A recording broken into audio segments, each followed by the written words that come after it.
Alright guys, we have tons of Pokemon Sword and Shield information that is about to drop from many different sources, and that is what today's video is going to be about. What we're getting, when we're getting it, and where we are getting it from. So if you are hyped for Pokemon Sword and Shield, don't forget to leave a like on this video, share it with your friends, and use code Verlisify for 10% off your G Fuel order. You're going to need some energy drinks as all this news drops, as well as when Pokemon Sword and Shield comes out. So yeah, let's talk about where all of this news is coming from and how it's drifting around and stuff. So we have the next PokeFan that will be releasing on Friday.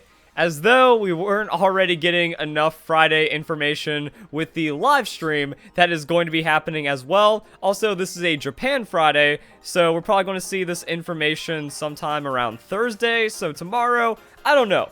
There's just news all over the place.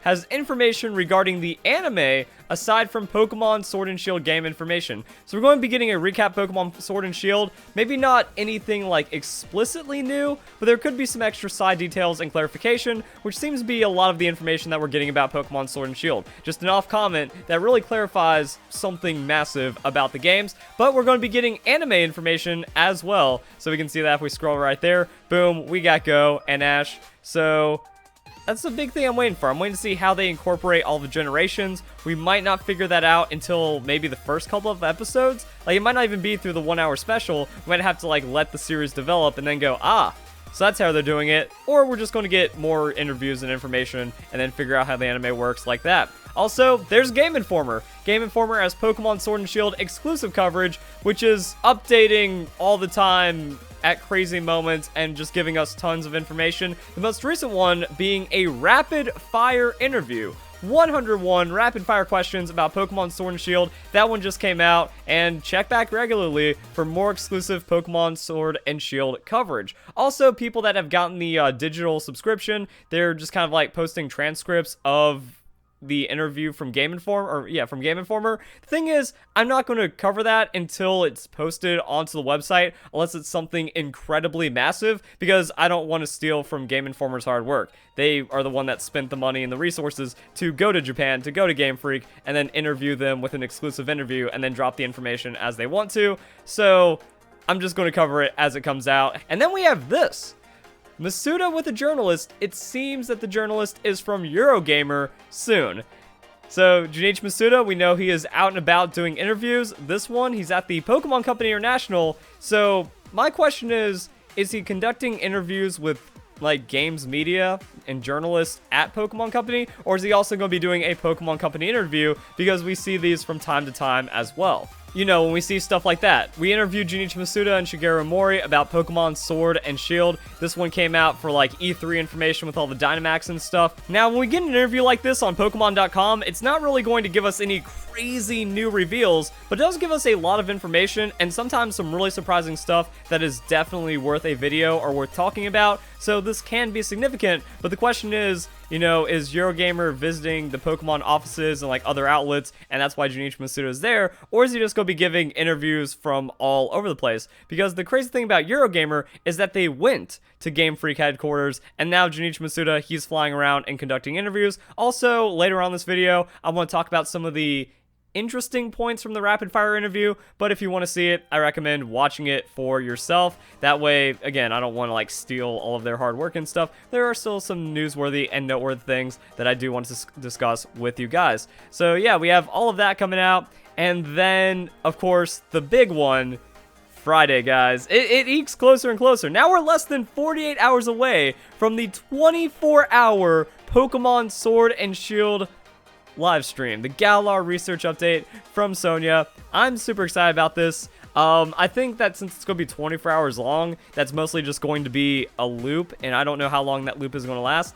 5 minutes? 10 minutes? I don't know what the Pokemon Company is cooking up, and like, why would they make it 24 hours if it's just something crazy like this? You know, if they did a video recap, it's like, oh yeah, so, we just got news from Sonya that she came back from, what is it called? Glimwood Tangle? Yeah, Glimwood Tangle, and she has this footage to show us, and then it's just like a couple minutes of a trailer of like the most important things that she saw, and then research about it. So I don't know how they're going to do this. Are there going to be multiple clips that they like cycle through? So, you know, 6 hours in, they might introduce a new clip or a new Pokemon that way, And then the question is the website going to be live updating? That as something is revealed, as something is being researched, it's going to post. Like, here's a new Pokemon, and then maybe Pokemon Company tweets out about it. Like, we just spotted this on the Galar Research live stream. Sony is now adding details to the Pokemon website. Details here. You know, that'd actually be really cool. Or are we going to have to wait until Monday? Because this is going Friday into Saturday. We don't get Pokemon trailers on the weekend. So then, like, Monday, we get a trailer that just kind of recaps all the information. Maybe gives us new stuff. Who even knows? But I'm expecting a lot of, like, weird things.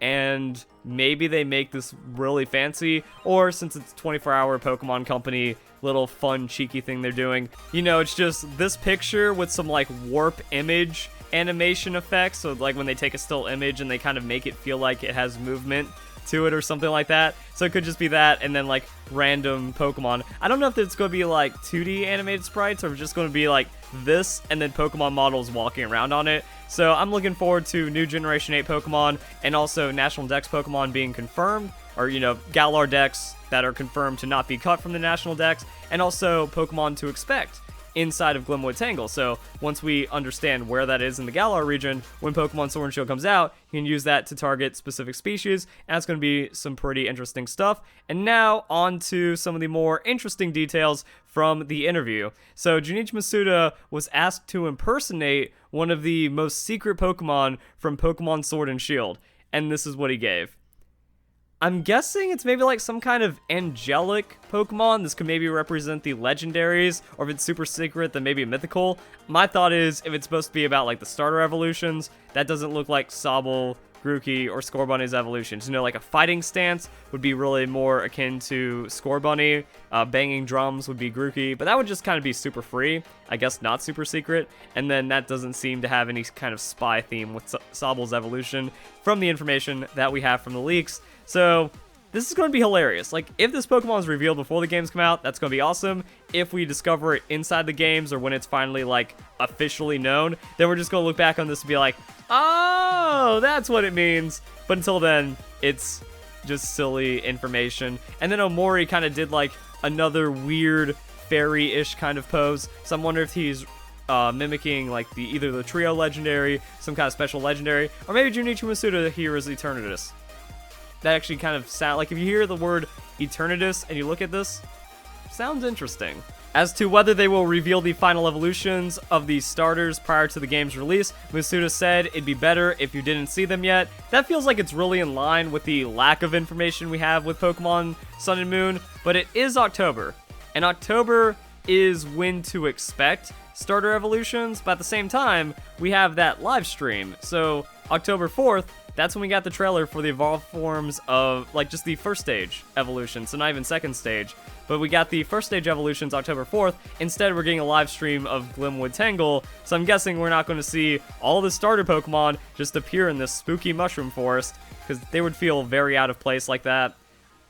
And then it's like, what are we going to get for the rest of October? But also other information that we've gotten from the 101 rapid fire question about Pokemon Sword and Shield. Seems like Game Freak wants to be very tight-lipped, and they don't want to say much about these games when it comes to the actual Pokemon inside of them. You know, Junichi Masuda was asked questions like, how many Pokemon are there? Are there more than 74 new Pokemon? And he said, we can't give any number amount responses. So there was a lot of no comments. There was a lot of I don't know. There was just a lot of, like, weird questions as well. And then also kind of showed that Game Freak doesn't put as much thought into the Pokemon world as we do. That he was asked, oh, is there a map of the Pokemon world somewhere in the Game Freak offices? The answer was no. He said, is Rhyme City, or he was asked, you know, is Rhyme City in the Pokemon world? They said, I don't know. So a question came up about Pikablue, like, hey, one of my friends said he caught Pikablue. Masuda said, never heard of that Pokemon. It's not even trying to, like, entertain or engage these fan theories and stuff. And kind of relating this to Gorochu, you know, they have talked about scrapped Pokemon quite a bit, and there is, like, a lot of information you can find through digging. Also with, Satoshi Tajiri, he did that biography, and he talked about, like, manga stuff, and you can actually see a lot of, like, capsule monsters and a lot of very early beta Pokemon inside of it, but they're still not really officially recognized or talked about. However, one of the articles in the Gameinformer interview talks about how 30% of Pokemon designs actually make it into the game from concepts. So they'll kind of address concepts, but then they won't really, like, go super hard into them. And it took us 2 decades to find out that the mascot of the franchise had an extra evolution. So there's some weird stuff. There's just like a lot of silly questions as well, and then a couple of interesting things, but not super ridiculous. However, we can see that instead of getting 3 trailers a month like with Pokemon Sun and Moon, and over double the amount of new Pokemon reveals, it's a lot different. That feels like we should have had at least more trailers in September, more information, more new Pokemon reveals, something like that. We have the live stream coming up, but even then, what's going to happen for the rest of October? Are we not going to get the starter evolutions because this is our one? Is there at least going to be more information? And then what about all the things we've already talked about? Information's out there, but it's more like gameplay and just kind of making sure everyone's on the same page when it comes to understanding what the games are about. But as for new information, crazy reveals, insane hype stuff like that, Game Freak isn't really giving out too much. So we're going to kind of keep an eye and see where it goes. And that's kind of what I have to say. So guys, enjoy the video. Hope you all have a nice day. At least it's going to pick up. I got more videos coming out today. YouTube notifications don't work most of the time because I found out, well actually I've known this for a while, but it just gets like worse and worse. You only get 3 notifications per channel per day. So you got to keep checking back on my channel. Got to keep looking for my videos in the sub box if they get published to the sub box, because we got tons of Pokemon news coming out. Today there's going to be more news. Tomorrow we could have the Eurogamer interview. We could also have more news coming out, updated from Gameinformer, and then Friday we've got the live stream. So it's going to be non-stop for at least, you know, until the weekend. And then if we get another trailer, if there's more information, we might just be on a straight news cycle into the launch of Pokemon Sword and Shield. So you guys enjoy the video. Hope you all have a nice day. Thank you very much for watching.